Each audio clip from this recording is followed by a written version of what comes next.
Hello hi friends. మీకు ఒక ముఖ్యమైన వ్యక్తి గురించి చెప్తానండి నేను. ఈరోజు మన గవర్నమెంట్ సంస్థలో బ్యాంకులో పనితీరు ఎలాగుంటదనేది.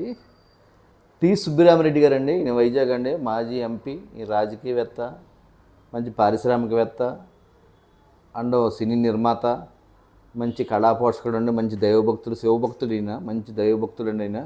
శివ పూజలు బాగా చేస్తాడు ఈయన.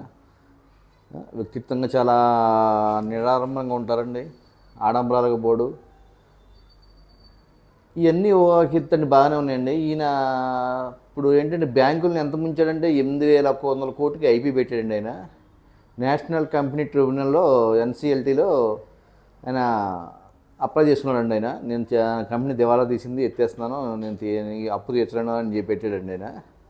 దాని నుంచి ఓటీఎస్ వచ్చిందండి నెలకి. ఓటీఎస్ అంటే మనకి ఇదే ఉంటారు, చాలామంది తెలుసు, వన్ టైం సెటిల్మెంట్ అండి. ఈ ఈ నేషనల్ కంపెనీ ట్రిబ్యునల్ ఏమి తీర్పించిందంటే అండి, 70% దాన్ని మాఫీ చేసిందండి. అది మాఫీ 70% అంటే దగ్గర దగ్గర 5,700 కోట్లు మాఫీ అయినాయండి. ఈయన మొత్తం ఐపీ పెట్టింది 8,100 కోట్లు అండి.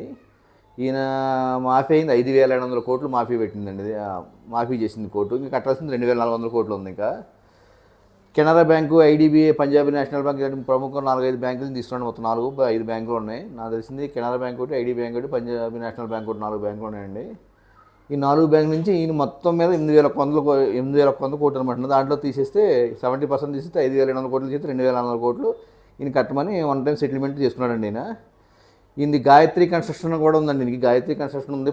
ఫస్ట్గా మనకు Uppal to Medipalli elevated corridor start చేసింది ఇలా అండి. సగం కట్టాక సగం నుంచి మేము కట్టలేమో, మేము అయిపోయి దివాళా తీసేస్తాం తప్పుకున్నారు వాళ్ళు. విచిత్రం ఏంటంటే ఇప్పుడు ఈయనకి ఏమీ తిండి లేక కాదు, ఆస్తులు లేక కాదు, లేకపోతే ఈయనకి ఏమి పెద్ద పెద్ద బంగ్లాలు లేక కాదు, అన్నీ ఉన్నాయండి. అన్నీ అయినా మన దేశంలో పరిస్థితి ఎలా ఉంటుందంటే ఇలా ఉంటుంది. ఇదే పరిస్థితి, ఇదే ఎగ్జాంపుల్గా తీసుకోవాలి మనం. విజయ్ మాల్యాని చూసాము, చాలామంది నీరవ్ మోదీని చూసాము, చాలామంది చూసాము. మన అందరూ ఏమంటారంటే ఆంధ్ర విజయ్ మాల్యా అని పేరు పెట్టారండి దీనికి. ఇప్పుడు కొత్తగా టీవీ ఛానల్లో కూడా వస్తుంది, నేను చూశాను. ఆంధ్ర విజయ్ మాల్యా అని పేరు పెట్టారు.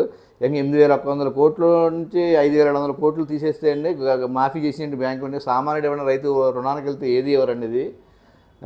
చిన్నది కట్టబోని ఇంటికి వచ్చి కాల్ చేస్తుంటారు బ్యాంక్ అధికారులు. అలాంటిది 5,700 కోట్లు మాఫీ చేశారంటే ఇప్పుడు ఎక్కడి నుంచి చేస్తారండి వాళ్ళు? మన దగ్గర నుంచి పిండి ఆ బ్యాంకులో వడ్డీలు వేస్తారండి, లేదా రుణాలు డబల్ వడ్డీలకి ఇచ్చి చిన్న చెత్త దగ్గర పిండి పిచ్చికి మొత్తం అన్నీ చేసి ఇలాంటి పెద్దలు దారబోస్తారంటారు బ్యాంకులు చేసే పనులు ఇవ్వండి. ఇది 5,700 కోట్లు ఎవడ బాబు సొమ్ము అండి, ఎవడ సొమ్ము అనేది చేద్దామని.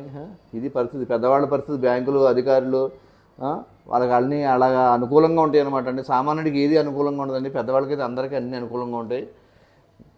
ఇది పరిస్థితి, మన దేశ పరిస్థితి ఇలా నడుస్తుంది.